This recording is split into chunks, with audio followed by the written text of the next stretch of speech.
Beliefs can come from the environment we grew up in, from our parents, from our brother, our sister, our coaches, our teachers, whatever. They come all over the place. And here's the wonderful thing about beliefs. We can decide which ones are true or not, and we get to change them. Leadership action number 3. We get to decide. I decide what I can or cannot do. Nobody else. You have to lead yourself to decide what's the helpful or hurtful thought. Where am I going to put my focus, and what am I going to decide to believe in?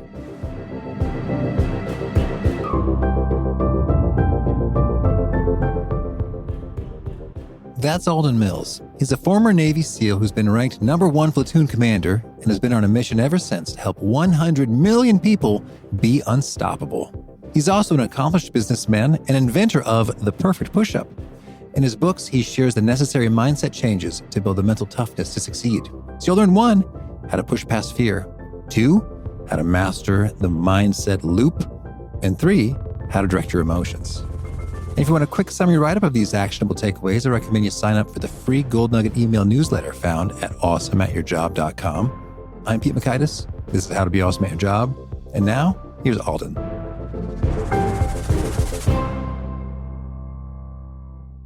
Alden, welcome back.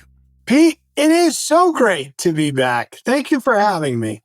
Oh, I'm excited to dig into your wisdom. So much good stuff, so much unstoppability. This time we're coming in to chat about unstoppable mindset. So important. And I'd love to kick us off because I know you're good for it. Could you set the scene for us with a dramatic, exciting, high-stakes tale of when you had an unstoppable mindset at work doing something awesome? Oh. So there I was. I had raised $1.5 million only to learn $1,475,000 worth of ways not to launch a product. I was broke. And I finally decided to pivot away after 4 years of toil on the first product. And the unstoppable mindset arose when the team of 5 of us couldn't raise any more money, decide we're going to launch this product with $25,000, $500,000 of debt to a manufacturer, only 90 days of runway for benefits, and we decide we're going to break this down one obstacle at a time. And with 90 days, most people are like, it's not even going to happen. It's not even close. You can't even cut steel to make a mold, and let alone where are you going to get a couple $100,000 to build the product so you could even make some money when you put it on a container. Well, one obstacle led to another, but we were able to overcome each of those. And 87 days later, we launched a product called the Perfect Push-Up. And a lot of people are familiar with the Perfect Push-Up. I know about 20 million people in the United States alone were. And that was the third product in this series of failures that I had beforehand. And that product was always one conversation away from never happening. That product, almost 3 years later, we do almost 100 million in sales, puts us on the fastest growing consumer product company, number 4 overall on the Inc. 500. And I would say that was a monumental, unstoppable mindset by all 5 of us that decided to go after bringing that product to market. I knew you would deliver, sir. Thank you. That's juicy. So, wow, let's zoom into that moment there in which you got this idea, but it seems like the odds are slim. Not enough time, not enough money, not enough people, resources to have a reasonable shot at this. And yet, away you go. What is going on inside your brain, inside that unstoppable mindset right there? It's probably not, oh, forget it. It's no use. This is never going to happen. What does that internal conversation sound like? That internal conversation was going between 2 basic fears, the fear of staying put and the fear of moving forward. In this particular case, the fear of staying put was very specifically called out by these 5 investors that I went to raise money from. And they're like, you have one option and one option only. Let me show you this chart. It's called a cash flow statement. You don't have any. There's only one option for you. You have to go bankrupt. Your wife is pregnant with child number 3.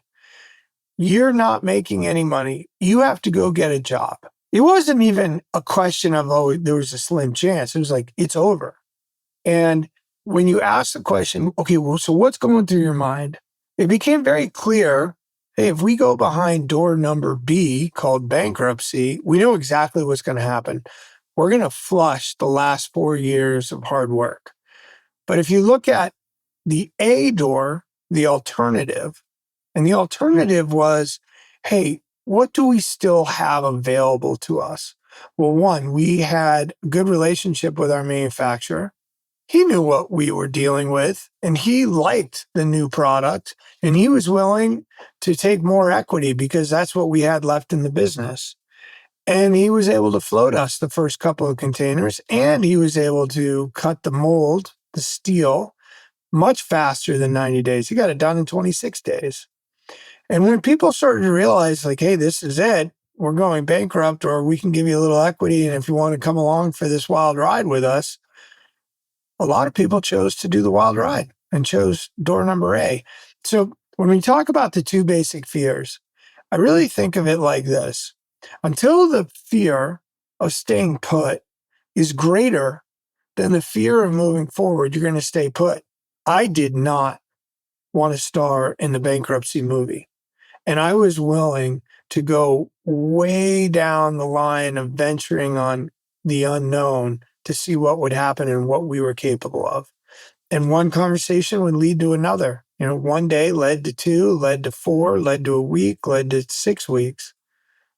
And that's how we tackled that. And literally the same analogy of climbing a mountain, one step at a time. Yeah. I like that question a lot. What do we still have available? Because it's very grounding and very real. Because I feels like the opposite question is, how are we screwed? Let me count the ways. It's like the poem. And the brain just rattles it off. It's very untethered. It's precarious. It's floating. It's drifting. But what do we still have available? That's very concrete and that's grounded. You sort of look at it, write it down, assess it, and note, like, a great relationship with the manufacturer doesn't just mean he thinks we're cool, we think he's cool, he gets our stuff kind of fast, and we've got good credit terms. It means, no, he might actually become an equity player and provide some levels of flexibility and goodness that is absolutely atypical of a typical manufacturing customer. You know, I think it's very important to take inventory. You know, you learn that early on in SEAL team about taking inventory of, okay, what do we have available to us? What are the weapons, right? I'm using that quotation wise. You know, what are our assets? What are our skills? What are our strengths? For every negative, there is a positive. It just comes in a different wrapper, and you have to look at it from a different perspective. And I really find where you decide to put your focus is where your direction gets determined. Focus determines direction. Okay. Well, share with us a little bit of the how-to then. Any key insights, discoveries you made as you were kind of reflecting on these experiences and synthesizing the goods into the unstoppable mindset? The first thing that I really want everyone to understand is that there are very few controllables that we have at our disposal. We can't control the weather, can't control our kids, that's for sure. We can't control our colleagues. We can't control the business environment, but we can control our thoughts, where we put our focus, and what we decide to believe in. And if you think about those 3 mental controllables, now we have some others. We can control our emotions. We can control our physical capabilities if we're blessed enough to be able to use our arms and legs and our minds. And then we can control our faith, what we decide that we really want to put our faith into. from a spiritual perspective. Okay. And what I really want to hone the conversation on is the first one, the mindset, the mental controllables of thoughts, focus, and beliefs, and make sure everybody understands how they build upon each other. They work in what I call a loop, a mindset loop. Thoughts direct your focus, focus drives to an action, and beliefs power a thought based off of an action that you either just took or are about to take. And when you start to appreciate, and let's start with thoughts. Every single one of us has a conversation, and it was the conversation that you just asked me in the very beginning off of that story. Hey, what was going through your head? Right? Remember the conversation you just asked me? And that conversation I call out in my latest book. There are two main voices, the whiner and the winner. The whiner is your negativity bias.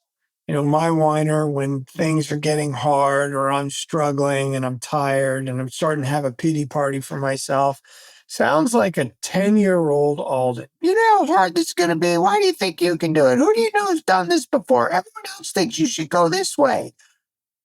No, right? And the whiner in your conversation, it wants to look in the rearview mirror. It knows what it knows from the past.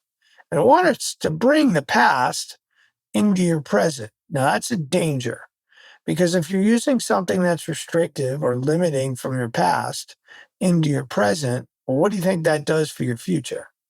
Well, it limits it. Yeah, right? It lowers your ceiling because that whiner is living out of the comfort zone of familiarity, which is breeds mediocrity. Now, once you get this thought, and then you got the winner whispers.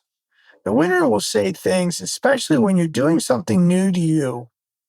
And that's what I really want to focus on. When you're doing something new to you, where you don't know the outcome, you're taking a risk, but you're like, what if? What if I can do this thing, accomplish this goal? The winner, when you do that in the beginning, it whispers to you because you don't quite have the confidence yet. And it might say things like, hey, try again. Get up. Go another way. You can do it. And you have, all of us, we all have that conversation to deal with.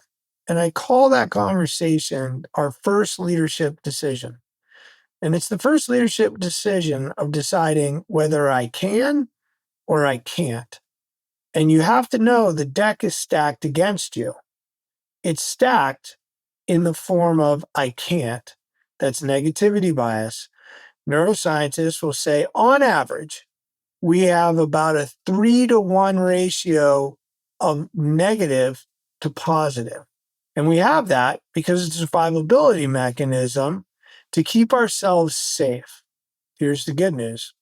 Most of us don't have to worry about staying safe anymore. It's not just about surviving, it's about thriving. So how do you override the negativity of your negativity bias that came from a couple million-year-old survivability mindset inside your brain? Now, when you say 3-to-1, that means just in the course of my internal mental chatter, I'm likely on average to have 3 times more negative thoughts like this is dumb, I hate this, I'm tired, I want to quit, than I am positive thoughts of booyah, let's rock and roll. Is that what you mean? Yes. And I can go a step further. There's a study that I talk about in the Unstoppable Mindset book about a UCLA neuroscientist who goes through and figures out one negative thought needs 3 positive thoughts to offset the impact of the negative. And if you want to be in the plus column, you're going to need somewhere around 5 positive thoughts. So that's how incredibly important it is when you're starting to have that conversation and the whiner's coming at you to really flood your brain with, okay, we're going to figure out ways we can do this. Let's take our inventory. Let's take a look at what we have available to us. Let's remember that there's always a positive to a negative. And One of the tools that I use and talk about in the book is playing the opposite game. And what I mean by the opposite game is when a negative confronts you, an obstacle that seems insurmountable to you, play the opposite game and force your team to come up with 2 reasons why this obstacle is a positive for us. What are we going to learn from it? And when you do that, you're going to get people to shift their focus. You're going to force them to shift their focus. Sometimes if you hear a lot of negative banter and you're sitting around in a meeting room, like, oh, this can't be done for this reason and this reason and this reason, and be like, okay, great. We're done with the can't be done meeting. Everyone get up. I want you to walk around the office space or walk around the building and come back here in 5 minutes. And when you've done that, that's a state change, by the way, moving, getting oxygen to your mind. I want you to be thinking about the can-do reasons why we can do this and what that obstacle is going to do positively for us. And watch what happens. It will take a while because you got to get people to look at it from a different angle, but you can find at least 2 positives. It wouldn't surprise me if some came back with 3 or 4. So that's on thoughts. Yeah. Well, so I'd love it if you could give us a couple examples. Like, this thing seems bad, and I got 2 positives on it. Okay. Gee, really negative that we're going into bankruptcy. Like, this is the only shot we have. Give me 2 things of why it is positive that my investors just said, hey, your only option is bankruptcy. You sit around the table. I'm like, well, Okay. it's going to get us really focused. You know, one of the big problems was when I raised $1.5 million, I didn't have a massive sense of urgency to hit our timelines, right? When you have just $25,000 left in some credit cards, you have a real sense of urgency. It brings everything into clarity very quickly. So we got clarity from the fact that there was bankruptcy. Number 2, when you go to a supplier and say, hey, your only other option is bankruptcy, they don't want you to go bankrupt. They start to lean into you if they liked you and you've been honest with them. And they started to work with us and give us new ideas that we hadn't gotten in the past. That's good. Understood. All right. And so what I'm hearing is, with the 2 positive reasons, it's actually actively positive, as opposed to, well, it could be worse. Well, I guess it's nice that we have bankruptcy protections in this nation, and I don't have to be thrown into debtor's prison. I mean, I guess, yeah, it could be worse, but that's not what you're saying. It's like, we're saying, no, this is actively positive. Yeah. And I want to be clear with everybody about positive. Sometimes when I'm up on stage, I will ask people, hey, raise your hands if you've done 23andMe or some variant of genetic testing. Bunch of hands typically go up. And then I'll ask somebody out of the audience, hey, you that just raised your hand, tell me, did you screen positive for the positive gene? Did you get the positive gene? And they're like, I don't remember.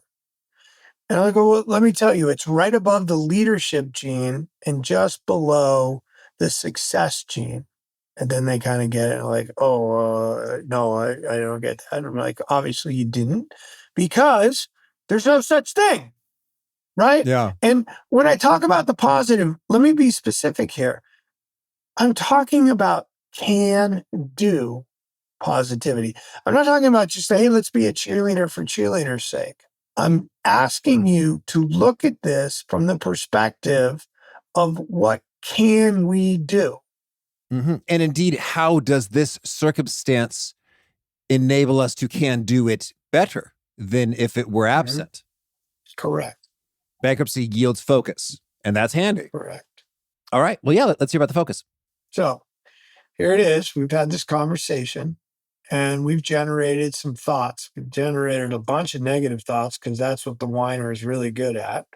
And then we've got some positive thoughts, some can-do thoughts like, hey, okay, so now we got a tight timeline. Time to get to work.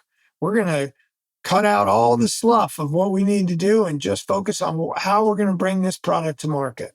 A thought is neither helpful nor hurtful until energy gets attached to it. Neuroscientists today will say we generate somewhere upwards of 10,000 thoughts a day. And I don't know how they're counting that, but a minimum, right? It's a large number of thoughts a day. Thoughts come in three main categories: past, present, and future. But how do we add energy to a thought? We do it through focus. Well, how does focus work? The way focus this is the way I communicate how focus works, is that it acts like a funnel. It funnels energy to a thought that drives us to an action. The action could be we're going to sit on our hands and feet and sit on our hands and do nothing. Or it could be, all right, we're going to call up that manufacturer and see if that manufacturer will work with us and help us with this new product. The important thing is thoughts are constantly going over our focus funnel, which we all have. And until we put the thought into our focus funnel and apply energy to it, thought's neither helpful nor hurtful. Now, here's how I want people to think of it. And I offer 5 different solutions. I love acronyms, and I created an acronym called FOCUS. And I'll give you the F of focus as one of 5 different ways to hone your focus with dealing with a thought. I'd like you to think on top of your focus funnel that you have an adaptive screen. You can open and close that screen. You're in charge of what thought you want to give energy to. Now, let's just do a little thought classwork. If we focus on a negative thought in the past, what do you think that leads to? Emotionally, maybe bitterness, resentment, regret. Yeah. Those are all components of depression. They lead to depression. If we focus on a negative thought in the future, what does that lead to? Like worry, anxiety. Anxiety. Okay. That's the power of our leading ourselves. Okay. Everything we're talking about here, Pete, is leadership. And it's leadership of what I call the first level. The last time I was on here, we talked about second level leadership. That was team leading, right? The level before team leading is how you lead yourself. And these first initial leadership decisions, okay, picking the thought, then we're deciding, okay, where are we going to put our energy? Where's we going to put that focus? That's leadership decision number 2. So when we get this adaptive screen that's on top and we put a thought in there, how do we sort out all these thoughts that are going into our funnel? Because we only really want one. And we want the one that's going to be most helpful to getting us to our goal. So I have this very simple question that I ask people, and I've even made up little wristlets so people can remind themselves of it. Is this helpful or hurtful towards the direction of the goal I'm going? Case in point. Hey, is it helpful or hurtful to focus on going bankrupt? Or is it helpful or hurtful to focus on how can I figure out a way to cut steel in less than 90 days so we have a shot at launching the product? Now, you may say, well, then that's remarkably simple. And you know what? It ain't complicated. It's just hard, as a good old Navy SEAL instructor half-butt used to want with that. And that's what we're after here, is I want people to walk away from our conversation today with a couple of very simple tools that they can ask themselves or their team members. Hey, every time you come in here and talk about everything we can't do you think that's helpful or hurtful to trying to accomplish the company goal that we're all being measured against? It's like throwing cold water on somebody. And then when people start to go, you know what? I guess it's hurtful. I'm like, yeah.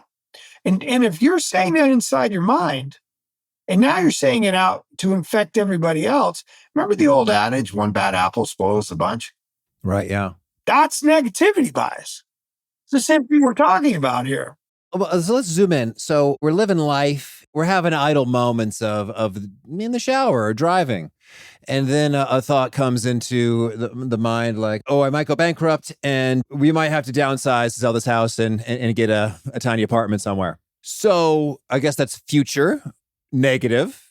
anxiety producing. I can ask myself the question, is that helpful or hurtful? Oh, it's hurtful. It's making me anxious instead of like focused and zeroed in. And then what? Do I just kind of try to have my list of go-to helpful thoughts to return to, or how do you recommend we manage that in these moments? Great question. First of all, we're human. What does that mean? We have feelings. It means we're imperfect.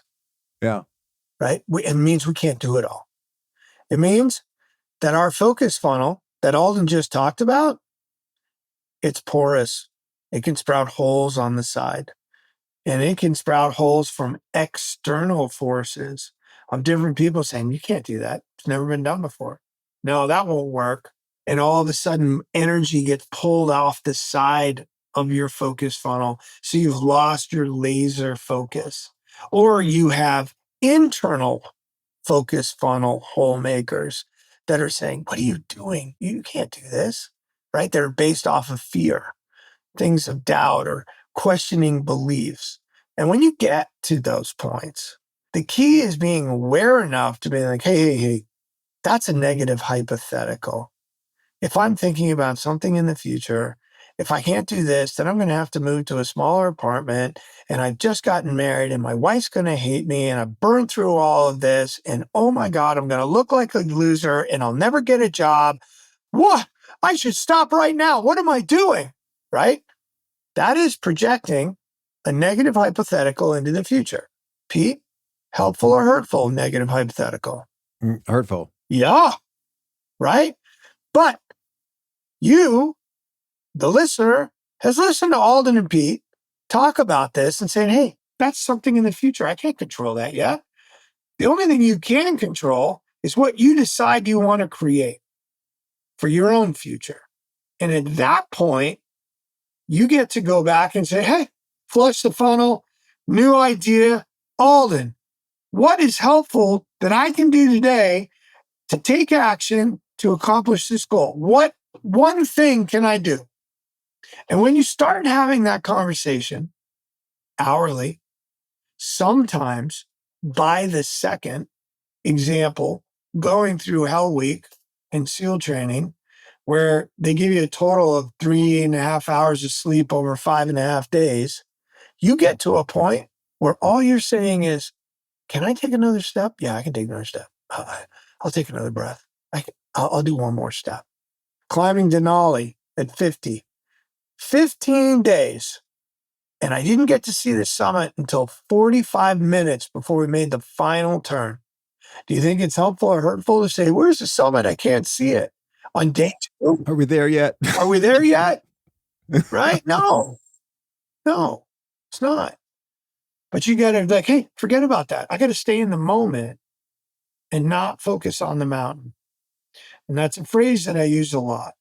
When I talk about staying in the moment versus the mountain, use the mountain of work in front of you as a way to measure the yardstick of your progress, because you're still making progress. Even if you're like Thomas Edison and you fail 10,000 times inventing the light bulb, you learn 10,000 different ways not to light the light bulb, right? Stay in the moment and ask yourself, what's helpful or hurtful to get me a step closer to my goal? Yeah, that's good. Thank you. And then we got believe. We got beliefs. So here it is. We've now taken an action. An action we think, hopefully, is helpful in the direction of the new goal, the new thing. We have dared to try to do something new to us. When I'm doing all of this conversation with you, those are the people I'm speaking to that have been willing to set a goal that's audacious, that sometimes they have no idea how they're going to accomplish it, but they know if they accomplish this goal, this could be transformative for them, or at least a step in the direction of something transformative for them, right? So we take the action, and lo and behold, we fall flat on our face. We create this product, we cut steel, we spend all this money, and the damn product doesn't work, or people don't like it, or it doesn't do what we thought it would do. I'm using that as the example. We have a decision to make. We look at that action and we say, oh my God, I'm a total failure. This is never going to work. And we accept that as fact. And then our thoughts get in alignment with our focus, and we create a self-fulfilling prophecy of failure. Step one. Or step two, we look at it and go, yeah, it didn't quite work the way I thought it was going to work. But hey, we learned how to cut steel, and we got a product that we didn't have before. And now I can go around and get feedback from people to tell me what they don't like about it, because it's so much easier to have the hard good in their hands versus just talking about it on a PowerPoint. And then we start thinking to ourselves, wait a second, I got a couple other ideas. And we develop a different belief. What is a belief, Pete? Well, a belief is an assertion that you hold to be true. Amen. Bingo. Yeah. 100 points for Pete today. Thank you. That's all it is. It's something we have determined that is true. We've determined it. Now, maybe we've picked it up from other people, because beliefs come from all different portions of our life. Beliefs can come from the environment we grew up in, from our parents, from our brother, our sister, our coaches, our teachers, our books we read, the TV shows we listen to or watch, the podcasts, whatever. They come all over the place. And here's the wonderful thing about beliefs. We can decide which ones are true or not, and we get to change them. Leadership action number 3. We get to decide. I decide what I can or cannot do. Nobody else. You might allow other people to do that, but at the end of the day, it's your leadership that decides what I want to believe in. Alden, born with smaller than average size lungs, asthmatic since the age of 12. Everyone, my mother said, no, you can't go to the Naval Academy. They don't like asthmatics. You'll definitely never go to SEAL team. Forget about it. You'll never be a Division I athlete. You won't be able to try out for the Olympic team. Are you kidding? You have smaller than average size lungs. You know a couple of things they didn't even know back then? If you really work aerobically, you can increase the volume of your lungs. They know that now. They didn't know it then. Huh?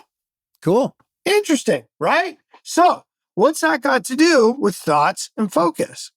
Beliefs, this is how I think of them. They come in 2 major genres: limiting or empowering. Is the belief I'm deciding to be true helpful or hurtful toward my goal?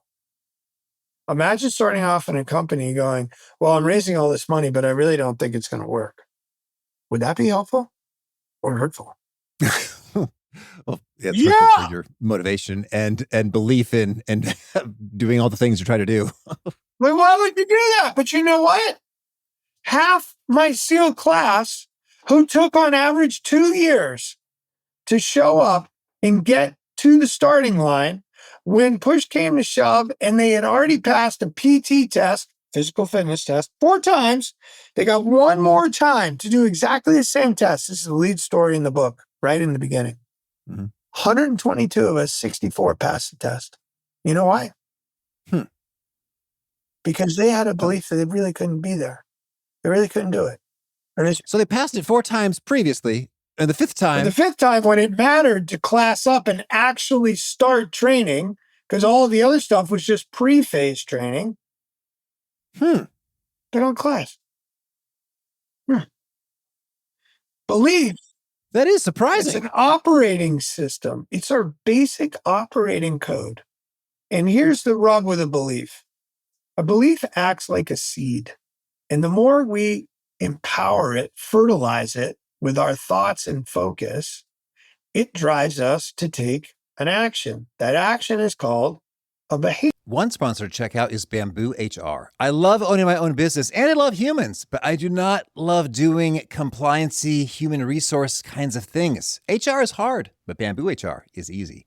Bamboo HR is a powerful yet flexible all-in-one HR solution for your growing business. Wrangling benefits, onboarding, performance, recruiting, reporting, vacation time, trainings, oh my, can take hours, but here it takes mere minutes. Setting up a demo account is ridiculously easy. I didn't have to coordinate calendars to schedule a demo with a sales rep. No, I just created a sample account with sample data within 3 minutes of visiting their website so I could immediately behold its vast capabilities. The software is truly beautiful in its breadth and simplicity, so I'm not surprised 34,000 companies trust Bamboo HR with their HR needs. Reclaim your time and check out the free demo at bamboohr.com/free demo. See for yourself all that Bamboo HR can do and how truly affordable it can be too. That's bamboohr.com/free demo. One more time, bamboohr.com/free demo. One sponsored checkout is EarthBreeze. I recently saw a Netflix documentary that talks about all the plastic that we throw away and we try to recycle, but it doesn't really get recycled. So I've been trying to reduce my plastic, and the most wonderful way that I've been doing so has been skipping those gigantic laundry detergent bottles for EarthBreeze detergent sheets. EarthBreeze detergent comes in super convenient cardboard, plastic-free packaging, so it's much more eco-friendly than your normal detergent. And I love how portable and quick and easy they are, and I save a pretty reasonable amount of time skipping having to carefully pour and measure liquid detergent into the machine by just tossing in a quick and easy sheet in there. I personally like their scent-free version, so check out EarthBreeze for an easy way to get clean clothes without the plastic waste and get 40% off with your subscription at earthbreeze.com/awesome. That's earthbreeze.com/awesome. Behavior, right? We decide like, hey, I think I could run a little bit faster, or I think maybe my manufacturer will give me a little money, or maybe they'll accept, I got to ask and then take a behavior and I'm going to try something different. And then over time, that behavior can turn into a habit. Now, habit is an interesting challenge. It's what keeps me in the coaching business, because a lot of people, the habit becomes so automatic that they don't even know about it anymore. The automatic could be, well, the first thing that comes up is that no, this can't be done. They listen to their whiner. They're talking like the whiner, and they're the one that's holding back the whole team. And then they call in somebody like me saying, hey, Mr. or Mrs. Executive, if you don't fix that, you're not helpful on our team anymore. And that is where you got to go to work on your beliefs. So how do you do that? Well, you do it the way we initially started when you asked me that big question. And you say, hey, we have to ask ourselves these two basic fears, the fear of staying put or the fear of moving forward. And you run an outcome account in your head. What's an outcome account? Basically, hey, what happens if I allow this belief that I think I should accept as true? Am I accepting the fact that it will hold me back from achieving this? Am I comfortable with the fact that I don't achieve this? If you're comfortable with the fact that you're not going to achieve it, you're going to stay put. But if you're not comfortable with that outcome, and you say, you know what, the risk of going out there and trying, and maybe, some people laugh at me for failing, or maybe this, that, or the other thing, I got to believe that we can try. Then that's going to empower you to look at your beliefs in a different way. Now, the other thing you can do, and I call this confess and assess, is you find somebody, a swim buddy, a close friend, someone that's not going to judge you, and you call up your buddy Pete and you say, hey, Pete, I'm struggling here. I can't seem to see the light of day here, but something's holding me back. This is what I'm dealing with. Pete asks a couple of basic questions like, well, tell me more. Like, why are you thinking like that? What are you okay if you take that action or don't take that action? How does that make you feel? Oh, no, that would be miserable. I'd hate that. That's the confess. When you get your judgment, that inner narrative that's driving the belief out on the table, and then you use you and your buddy to assess it, that can help you on the path of what I call the I can belief loop. Yeah, that's cool. And I'm thinking we had a hypnotist, Dr. Mark Schoen, a clinical psychologist who also practices hypnotherapy, gave him his credentials. And I asked him about what are some of the suggestions or beliefs that are kind of core and super powerful, useful all the time in many, many contexts and just to carry with you everywhere. And I'd like to ask you the same thing. Are there a couple go-to super beliefs that are just so handy in so many circumstances that you cling to? Yeah, so I would classify those beliefs as mantras. All right. And that is absolutely one of the things that I encourage, and I talk about it in the book on how to build mantras that help you with your focus of, is this helpful or hurtful? right? And one of the mantras is, I decide what I can or can't do. I'm Right. unstoppable. I can do this. And you speak in the present tense of what it is you're trying to do. I love to help people achieve things they didn't think they could do. That's kind of my term about being unstoppable. And by the way, to be unstoppable means you first have to have been stopped. And let's say, in your case, Pete, you want to be a best-selling author. All right. I would say to you, okay, Pete, the very first thing, I want you to create a new mantra for yourself. I am a best-selling author. I write books people want to read. I write books that help people unlock their potential. Pete, throughout the day, anytime you're sitting down, you're thinking about writing, I want you to start talking to yourself in that present tense and give yourself that mantra, because that's the goal we're after. I want the mantra to be in alignment with the goal you're after in the present tense. Okay. So that's one of the techniques. All right. Well, I also love to get your quick thought on, you said we can control emotions. And I think some might say, can you? Is that possible? What about depression? Isn't that a thing where we cannot? What's your hot take on controlling emotions, and any quick tips on how to do it? Emotions. What is an emotion? Oh, it's funny. I was reading Ethan Kross's book, and apparently it's somewhat complicated. But I'm going to simplify it and just say it is a feeling and thought existing within us. There's something called a feeling thought loop. Thought, give energy to it, generates a feeling. Motion derives from it. The definition that I enjoy most about emotion actually comes out of a book from Conscious Leadership that is called emotion. It's energy in motion. Now, when you have an emotion and something that has been driven from a thought and a feeling, you first need to know the root cause. If I sit here and spend a lot of time stewing on somebody ripped me off, I'm making that decision to go down and create that emotion. Can you control every single emotion? No, we're imperfect, right? But can you control emotions? 100% you can. It's in your control. How do you do Okay. that? So I guess the pathway then, it sounds like, is if there's an emotion I would like to experience, I would like to feel inspired and motivated. I'm going to choose a thought that in the inspirational, motivational zone and resonant for me, maybe an experience, a memory, a goal. And I'm going to put focus and energy upon that thought. And in so doing, I will often, but not always, conjure emotion. Yeah. And make it even simpler. Hey, you know what? All right. I'm feeling kind of blah right now. I'd like to feel a little bit better. What's a simple way to do that? Oh, I love American authors. Best day of my life song. I'm going to listen to that. Boom. Well, Yeah. what just happened there? I just changed my emotion, right? I did a state Mm-hmm. change. You know what? I don't feel that great. I feel low on energy and I feel kind of blah. I'm going to go for a run. Going to get on the rowing machine. I'm going to go work out. Oh, sure. Get a glass of water. I mean, No, I guess when you raise the question, you naturally say, "Oh, there's several options that I can immediately take right now." 100%. And by the way, that's you leading you, right? So in the case of when you get ambushed, and I talk about this in the chapter, I use one of the hardest Navy SEAL training evolutions is practicing an ambush, right? They're violent, they're terrifying, they're unexpected.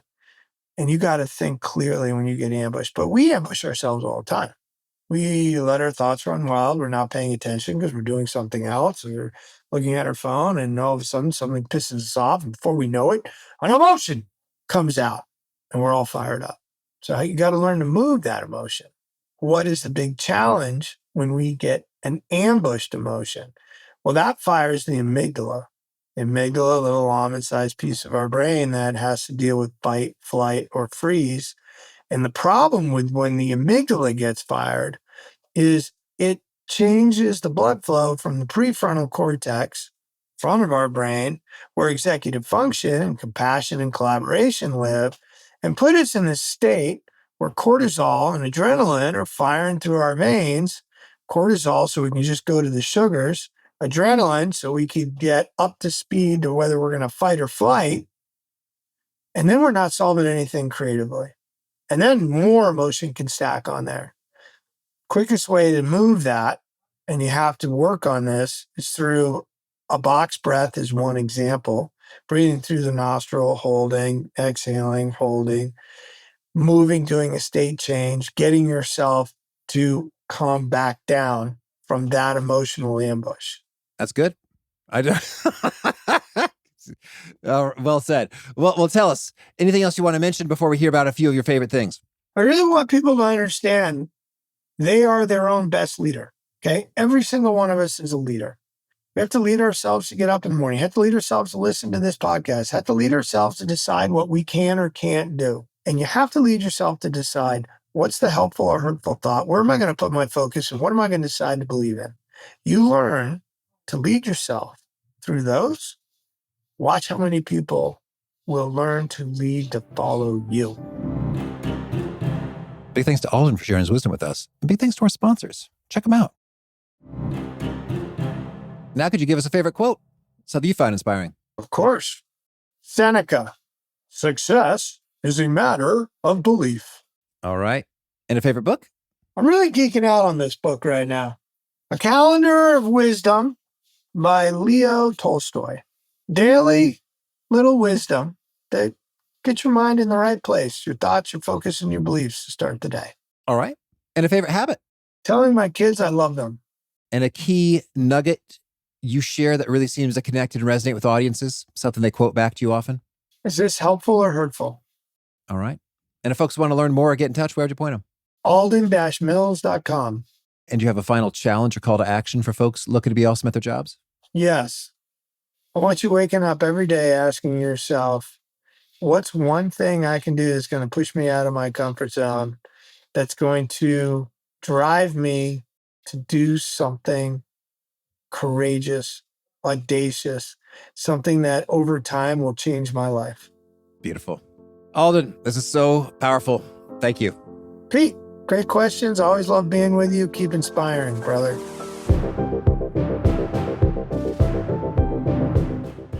Boy, there's a master key for life right there in managing your thoughts. Is this helpful or is this hurtful? Something happens, I get angry, and I can start thinking about how it's total BS and unfair and stupid, and I can't believe that they would do such a thing. Or I can notice rather quickly, is this helpful or hurtful? Hurtful. Okay. What's the fresh thought? And we can allow the emotion to exist. I'm frustrated, I'm irritated, I'm angry, I'm sad. Breathe. Allow that to pass on through and then keep on trucking. Instead of fueling, giving energy to the thoughts that are not helpful. Good stuff from Alden. If you want to check out the show notes or the transcript or the links to items that we've referenced, please pay us a visit at awesomeatyourjob.com/EP1040. Hope to catch you next time, and peace.